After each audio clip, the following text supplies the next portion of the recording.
Welcome to Vishesh classes. Yesterday we have done define of melting point. After that we have done define of latent heat of fusion. ठीक है, latent of fusion heat of fusion किया था जब कोई भी state change करती है matter की कोई भी स्टेट चेंज होती है दूसरी स्टेट में। मान लो सॉलिड टू लिक्विड चेंज हुई, the amount of heat energy that is required to change 1 kilogram solid जब लिक्विड में चेंज हो जाता है एटमॉस्फेरिक प्रेशर के दौरान तो उसे कहते हैं लेटेंट हीट ऑफ फ्यूजन। ठीक है, particles in water 0 degree Celsius. ठीक है, 0 डिग्री सेल्सियस पर कोई भी पार्टिकल्स वाटर के रूप में जब हम लेते हैं तो उसकी जो यूनिट है केल्विन क्या है, ऐसा ही यूनिट है टेम्परेचर की। 0 डिग्री सेल्सियस इक्वल टू हम लेते हैं 273 डिग्री केल्विन स्केल पर। ठीक है, उसके बाद हमने क्या किया था, नेक्स्ट डिफाइन की थी बॉइलिंग पॉइंट की। The temperature at which a liquid starts boiling, किसी भी टेम्परेचर पर जब कोई लिक्विड स्टार्ट करता है बॉयल होना एटमॉस्फेरिक प्रेशर पर तो उसे बॉइलिंग पॉइंट कहते हैं।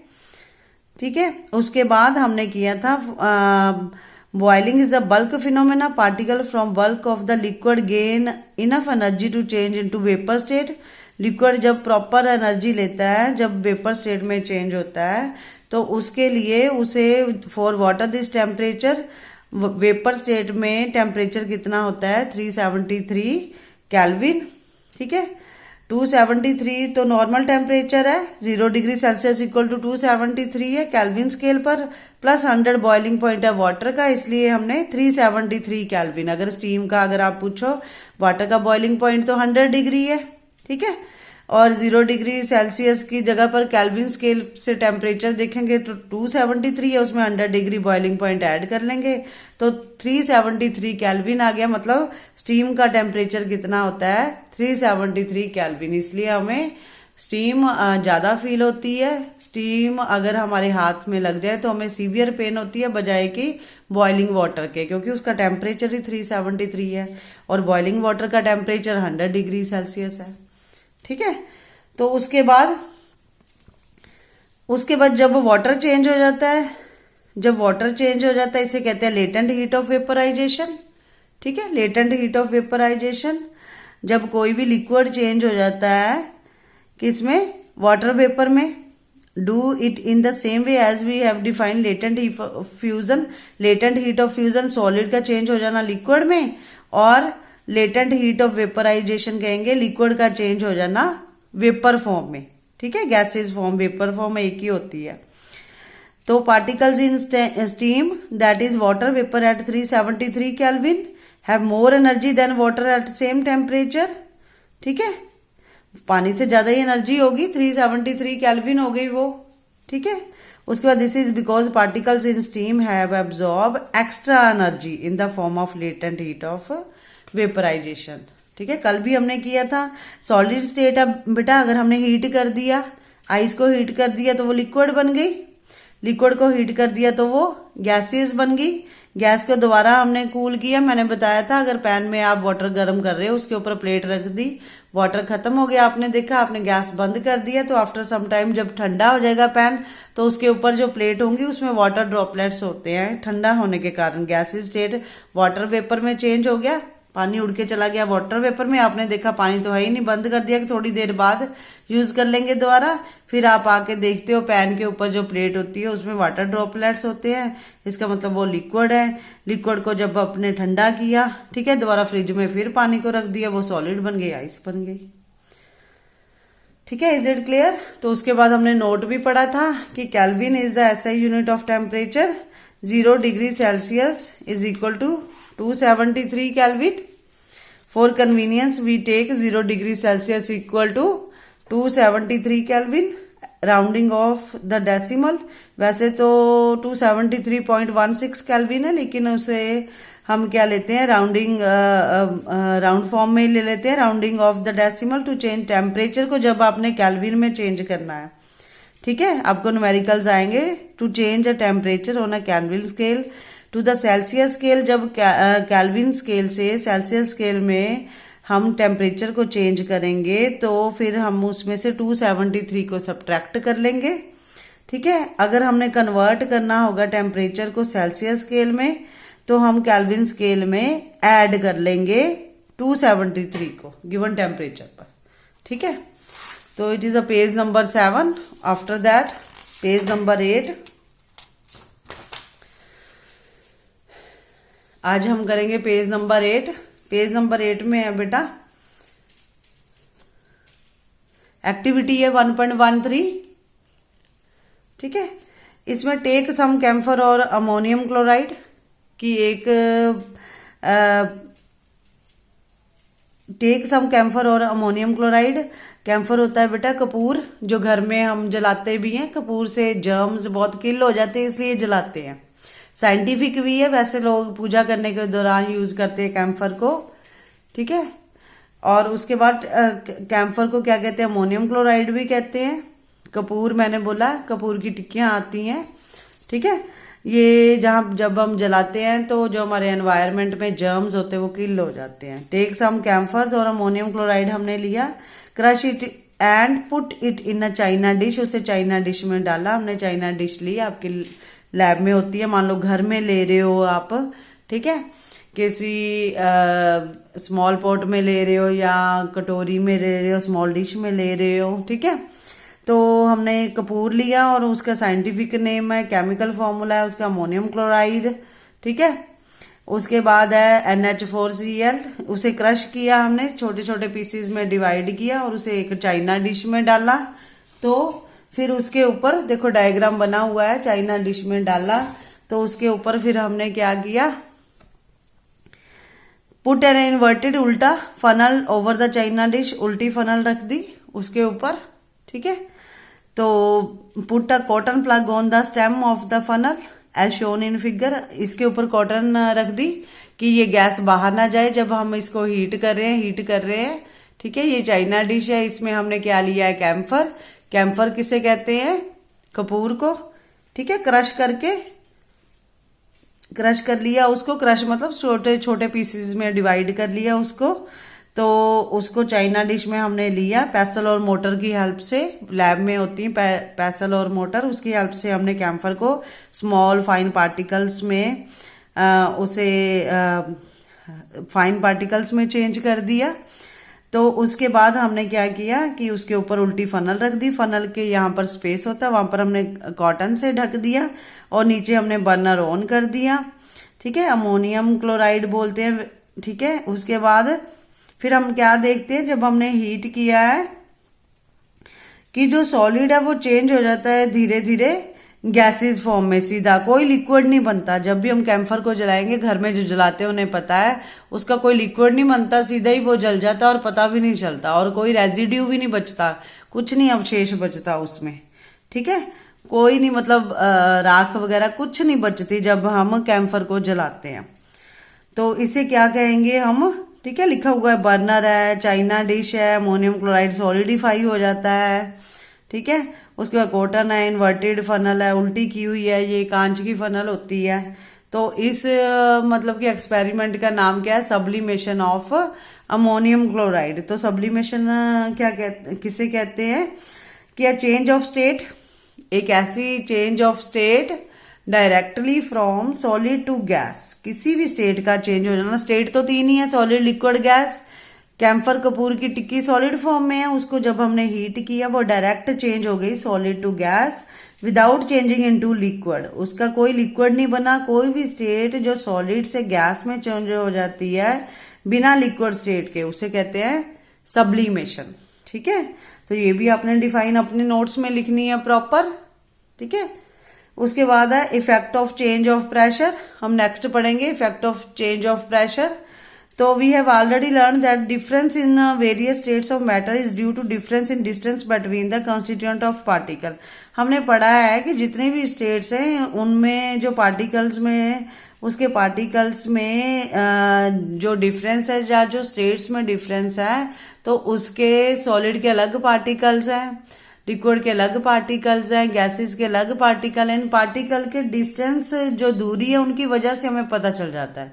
सॉलिड में हमने पढ़ा है कि क्या होते हैं, टाइटली पैक्ड होते हैं पार्टिकल सॉलिड्स के, और लिक्विड के लूजली पैक्ड होते हैं, ठीक है, और गैसेस के फ्रीली मूव करते हैं।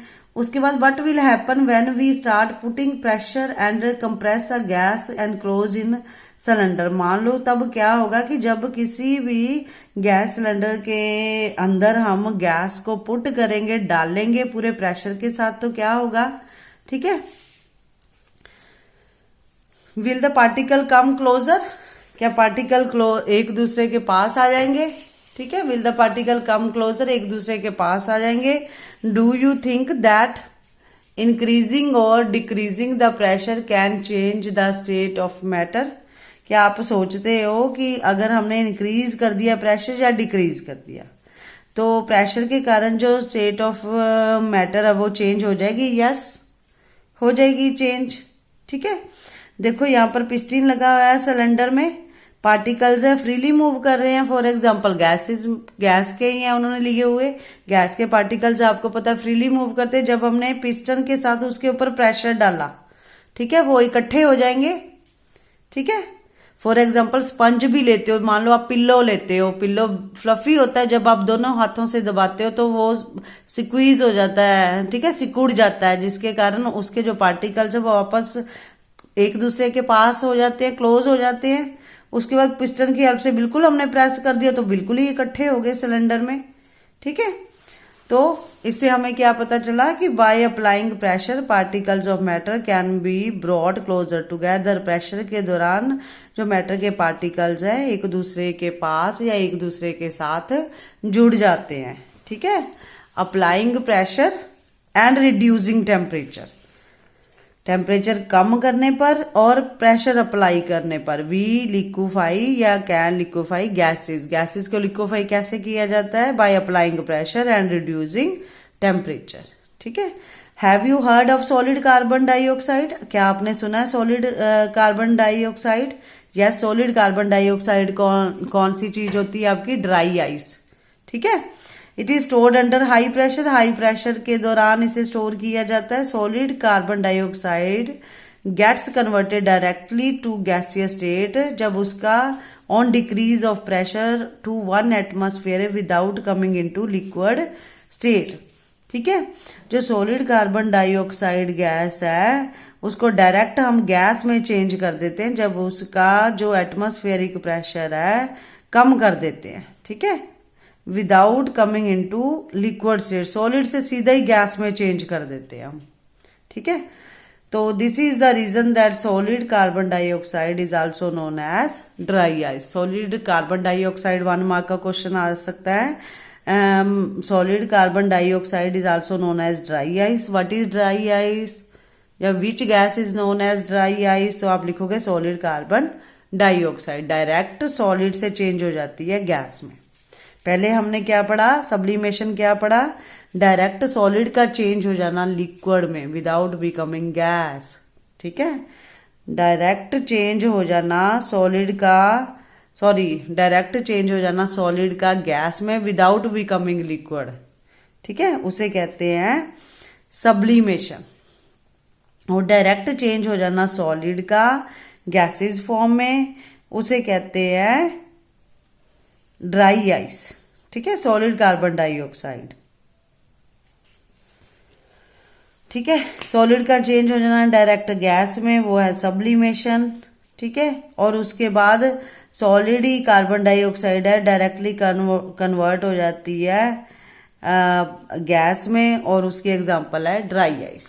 उसके बाद thus we can say that pressure and temperature determine the state of substance whether it will be solid, liquid or gas। हम कह सकते हैं टेम्परेचर के कारण भी हम स्टेट्स ऑफ मैटर बता सकते हैं, कौन सी सॉलिड है, कौन सी गैस है और कौन सी लिक्विड है, ठीक है। उसके बाद नेक्स्ट है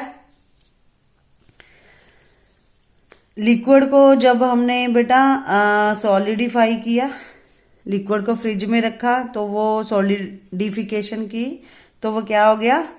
सॉलिड में चेंज हो गई, ठीक है। उसके बाद सॉलिड को सब्लिमेशन में जब हमने सब्लिमेशन प्रोसेस किया, ठीक है, तो वो गैस बन गई। सब्लिमेशन प्रोसेस क्या था? सॉलिड का चेंज हो जाना गैस में विदाउट बिकमिंग लिक्विड। सॉलिड का सीधा गैस में चेंज हो जाना उसे कहते हैं सब्लिमेशन।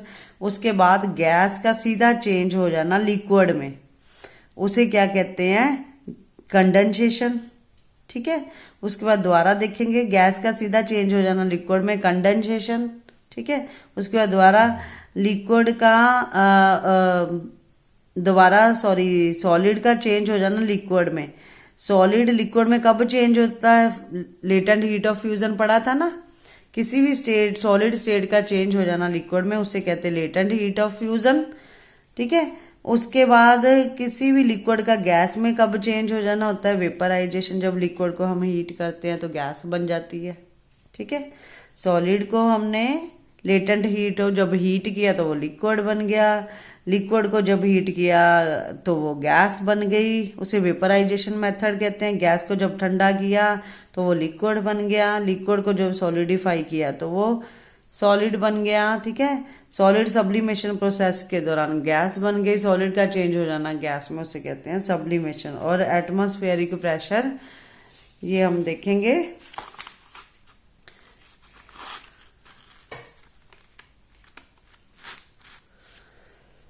ठीक है, atmospheric is the unit of measuring pressure. Atmosphere क्या है, यूनिट किसकी है, प्रेशर की। Is the unit of measuring pressure exerted by gas. ठीक है, द यूनिट ऑफ प्रेशर कौन सी होती है, pascal. Atmosphere equal to 1.01 multiply 10⁵ Pa. The pressure of air in atmosphere is called atmospheric pressure. ठीक है, एयर का प्रेशर होना एटमॉस्फेयर में उसे कहते हैं एटमॉस्फेरिक प्रेशर। इसकी डिफाइन भी आपको आनी चाहिए। ठीक है, the pressure of air in atmosphere is called atmospheric pressure. उसके बाद the atmospheric pressure at sea level कितना होता है, सी लेवल पर एटमॉस्फेरिक प्रेशर होता है 1 atmosphere and is taken as normal atmospheric pressure. ठीक है, आई थिंक गाइज आपको समझ आ गया होगा बेटा। उसके बाद है आपका पेज नंबर 9, तो ये है आपके क्वेश्चन आंसर्स। ठीक है, क्वेश्चन आंसर्स हैं, convert the following temperature to Celsius scale. ठीक है, इसके लिए हम हाँ already I have written questions, पहले ही मैंने क्वेश्चंस लिखे हुए हैं। तो फर्स्ट क्वेश्चन है आपका, convert the following temperature to Celsius scale. तो अगर मैं आपको दिखा दूं दोबारा कि हमारी बुक में ही लिखा हुआ था, देखो बेटा हमने पहले भी पढ़ा है।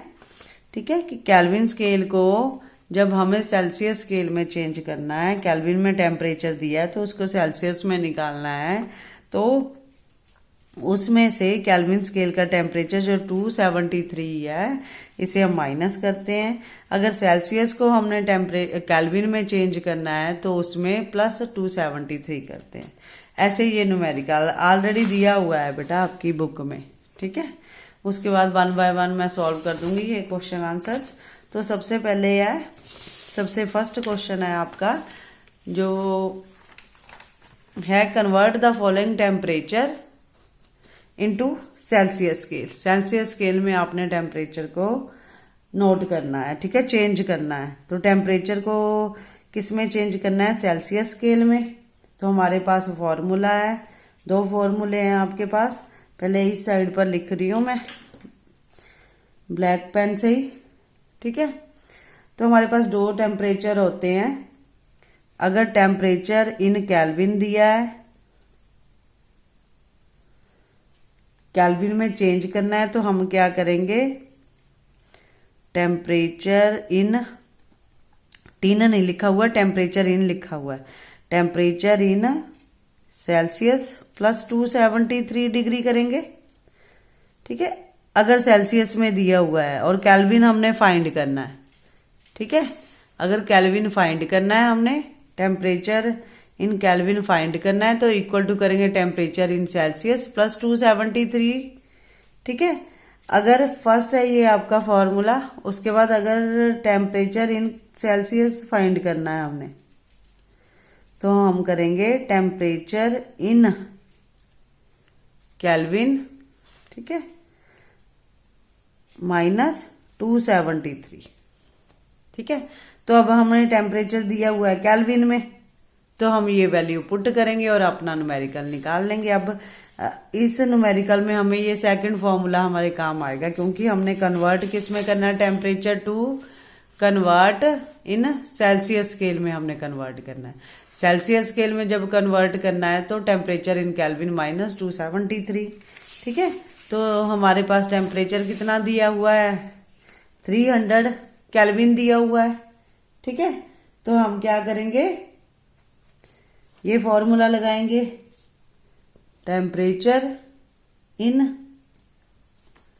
Celsius equal to temperature in Kelvin minus 273।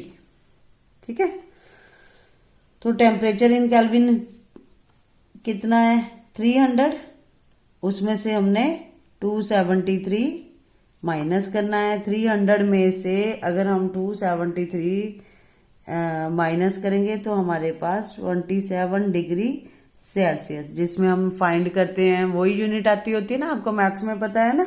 ठीक है, तो 27 डिग्री सेल्सियस आ जाएगा। ऐसे ही दूसरा न्यूमेरिकल है हमारे पास 573 डिग्री है, तो आप लिखोगे टेम्परेचर इन सेल्सियस में जब हमने निकालना हो तो टेम्परेचर इन केल्विन में माइनस हो जाएगा केल्विन स्केल का जो टेम्परेचर है। ठीक है, केल्विन का कितना दिया हुआ है हमें, गिवन कितना है 573 माइनस 273, तो हमारे पास कितने डिग्री सेल्सियस आ जाएगा, 300 डिग्री सेल्सियस, ये आंसर आ जाएगा हमारे पास। ठीक है, उसके बाद सेकंड है बेटा, what is the second question है, पेज नंबर है बेटा आपका 9। ठीक है, उसके बाद what is the physical state of water at, water की फिजिकल स्टेट 250 डिग्री सेल्सियस पर कितनी होती है। बेटा अगर मैं आपको बता दूं तो कीप इन माइंड कि अगर हमारा टेम्परेचर, ये ऐसे साइड पर लिख रही हूं मैं, ठीक है, साइड पर लिख रही हूं ये लाइन लगाकर, अगर हमारा टेम्परेचर 0 डिग्री सेल्सियस से कम है, 0 डिग्री सेल्सियस से कम है तो वो सॉलिड है। ठीक है, अगर हमारा टेम्परेचर 0 डिग्री सेल्सियस से कम है तो सॉलिड है। अगर हमारा टेम्परेचर 0 डिग्री सेल्सियस है तो वो सॉलिड भी है, सॉरी हाँ नहीं सही है, सॉलिड भी है और लिक्विड भी है। 0 डिग्री सेल्सियस से कम है तो सॉलिड है, 0 डिग्री सेल्सियस है सॉलिड फॉर्म में भी है, लिक्विड फॉर्म में भी है। ठीक है, क्योंकि हमने पढ़ा था सॉलिड से लिक्विड में जब हम चेंज करते हैं उसे क्या कहते हैं, 0 डिग्री सेल्सियस पर ही हमने पढ़ा था लेटेंट हीट ऑफ फ्यूजन। तो 0 डिग्री सेल्सियस पर अकेला सॉलिड नहीं है, सॉलिड भी है और लिक्विड भी है। ठीक है, अगर हमारा टेम्परेचर है 0 डिग्री सेल्सियस से ज्यादा, ठीक है, 0 डिग्री सेल्सियस से अगर हमारा टेम्परेचर ज्यादा है तो उसे हम क्या लेंगे, वाटर लेंगे। 0 डिग्री सेल्सियस पर लिक्विड है, लिक्विड मतलब वाटर ही है। ठीक है, 0 डिग्री सेल्सियस से अगर ज्यादा है हमारा टेम्परेचर तो वाटर भी है वो, और क्या है, गैसियस फॉर्म भी है। ठीक है, कोई भी स्टेट 0 डिग्री सेल्सियस से पिघलते पिघलते जब गैसियस फॉर्म पूरा नहीं होगा तब तक वो 0 डिग्री सेल्सियस ही रहेगा उसका टेम्परेचर। जब हम हीट करेंगे उसके बाद बढ़ना स्टार्ट होता है। तो वाटर भी और गैसियस भी है। 0 डिग्री सेल्सियस से कम है तो सॉलिड है, 0 डिग्री है, 0 डिग्री सेल्सियस तो सॉलिड भी है, लिक्विड भी है, और 0 डिग्री सेल्सियस से ज्यादा है तो वाटर है। ठीक है, और गैसियस फॉर्म भी है। और उसके बाद अगर हमारा टेम्परेचर 100 डिग्री सेल्सियस है तो वाटर भी है, क्योंकि बॉइलिंग पॉइंट हमारा वाटर का 100 डिग्री सेल्सियस है। ठीक है, और उसके बाद गैसियस फॉर्म भी है। ये याद रखना है, 0 डिग्री सेल्सियस से कम है तो सॉलिड है, 0 डिग्री सेल्सियस है सॉलिड भी है और लिक्विड भी है, 0 डिग्री सेल्सियस से ज़्यादा है तो वो वाटर भी और गैसियस भी है। 100 डिग्री सेल्सियस से ज़्यादा है, ठीक है, 100 डिग्री टेम्परेचर पर तो हमारा वाटर बॉयल होना स्टार्ट होता है और उसके बाद बॉइलिंग पॉइंट ऑफ वाटर है 100 डिग्री, तो वाटर तो है ही और उसके बाद गैसियस फॉर्म भी है, ठीक है। तो 250 डिग्री पर 0 डिग्री 100 डिग्री पर ही है वाटर, उससे ज्यादा जितनी भी होंगी वो गैसियस फॉर्म होगी, ठीक है। तो 250 डिग्री सेल्सियस पर गैसियस है। उसके बाद 100 डिग्री सेल्सियस पर आप क्या लिखोगे, 100 डिग्री सेल्सियस पर जो हमारा वाटर है वो लिक्विड भी है और गैस भी है। लिक्विड है बॉइलिंग पॉइंट के कारण और गैस भी है। जब तक एक स्टेट दूसरी स्टेट में कंप्लीट चेंज नहीं होती तब तक सेम टेम्परेचर ही रहता है, ठीक है। आपने पढ़ा था ना लेटेंट हीट ऑफ फ्यूजन और लेटेंट हीट ऑफ वेपराइजेशन, ठीक है। तो इसमें लेटेंट हीट ऑफ वेपराइजेशन जब तक प्रॉपर नहीं गैसेस फॉर्म में होता फिर वो गैसेस में चेंज होता है, नहीं तो अदरवाइज वो 100 डिग्री पर लिक्विड ही है। जब तक पूरा लिक्विड नहीं चेंज होता गैसेस में टेम्परेचर सेम ही रहता है, ठीक है। तो 100 डिग्री सेल्सियस पर लिक्विड भी और गैसेस भी है। उसके बाद for any substance why does the temperature remain constant during the change of state. Temperature क्यों सेम रहता है, by overcoming force of attraction. आपने देखा टेम्परेचर सेम ही रहेगा। मान लो 0 डिग्री सेल्सियस पर सॉलिड है, उसको हमने लिक्विड बनाना है। जब तक प्रॉपर एक स्टेट दूसरी स्टेट में नहीं चेंज होती, उस आपने पढ़ा था ना, वो हिडन ही रहती उसकी energy latent heat of fusion में, तब तक वो एज इट इज ही रहेगी। क्यों? हमारा आंसर फिर है पेज नंबर 7 पर ही, ठीक है। ये देखो लास्ट में लिखा हुआ है the heat gets used up,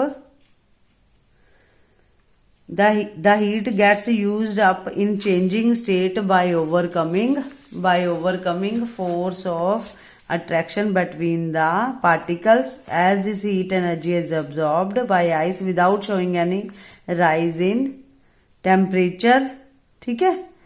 It is considered that it gets hidden into the contents of the beaker and is known as latent heat, ठीक है। तो इसका आंसर हम क्या लिखेंगे, हम लिख लेंगे during the change of any matter during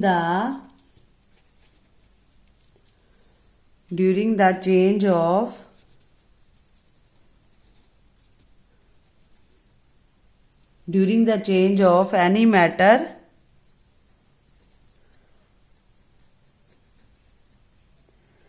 heat is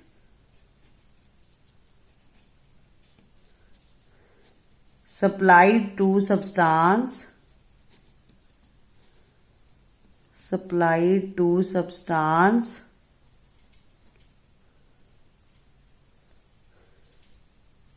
the extra heat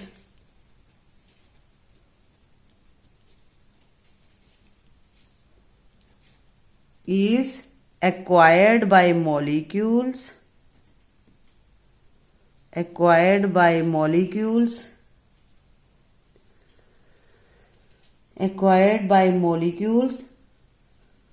ठीक है, in the form of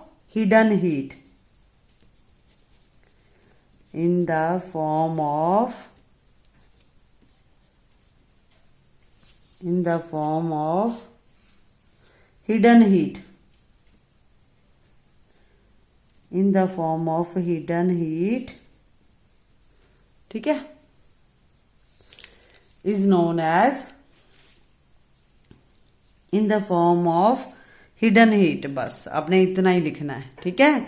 एक स्टेट में दूसरी स्टेट से बेटा जब कोई भी स्टेट चेंज होती है तो वो अपने अंदर ही समा के रखती है पूरी हीट जब तक वो प्रॉपर ना चेंज हो जाए। फॉर एग्जांपल मैंने बोला है 100 डिग्री टेम्परेचर ही रहेगा वाटर का बॉइलिंग पॉइंट जब तक पूरा वो गैसेस में नहीं चेंज हो जाता, ठीक है। तो 100 डिग्री ही रहेगा, वो गैस फॉर्म में प्रॉपर चेंज होगा तब जाके उसका टेम्परेचर बढ़ेगा। Is it clear? तो उसके बाद इस पेज का लास्ट क्वेश्चन है suggest a method suggest a method to liquefy atmospheric gases. ठीक है, एटमॉस्फेरिक गैसेस हम लिक्विफाई कैसे कर सकते हैं एटमॉस्फेरिक गैसेस को, ये भी हमने पहले पढ़ा था और आपने भी पढ़ा था मेरे साथ। कब पढ़ा था हमने? ठीक है, ये पढ़ा था हमने पेज नंबर 8 पर। देखो यहां पढ़ा था हमने, applying pressure and reducing temperature we can liquefy gases. ठीक है, बाय अप्लाइंग प्रेशर, इसका आंसर यही आएगा। ठीक है, suggest a method to liquefy atmospheric gases. तो इसमें आप आंसर लिखोगे बाय अप्लाइंग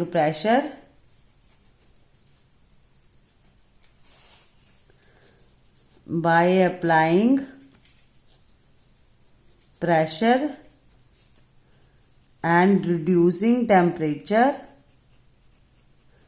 प्रेशर बढ़ा के टेम्परेचर को रिड्यूस करके, by applying pressure and reducing temperature. ठीक है, वी लिक्विफाई एटमॉस्फेरिक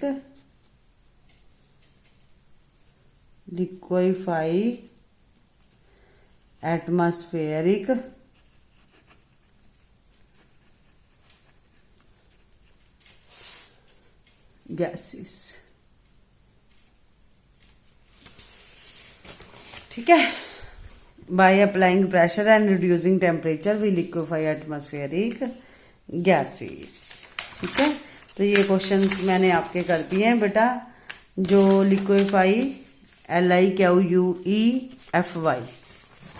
ठीक है, LIQUEFY। ठीक है, तो आई थिंक गाइज आपको समझ आ गया होगा। बाकी हम नेक्स्ट करेंगे कल। ठीक है, इवेपोरेशन आपको पता है, लिक्विड का चेंज हो जाना गैसियस फॉर्म में। ठीक है, कब हो जाता है? जब हम हीट करते हैं, टेम्परेचर बढ़ाते हैं लिक्विड्स का, तो उसे कहते हैं इवेपोरेशन। ठीक है, ये आज हमने क्वेश्चंस किए थे जो पेज नंबर 9 पर है। ये तीनों मैंने आपके सॉल्व कर दिए।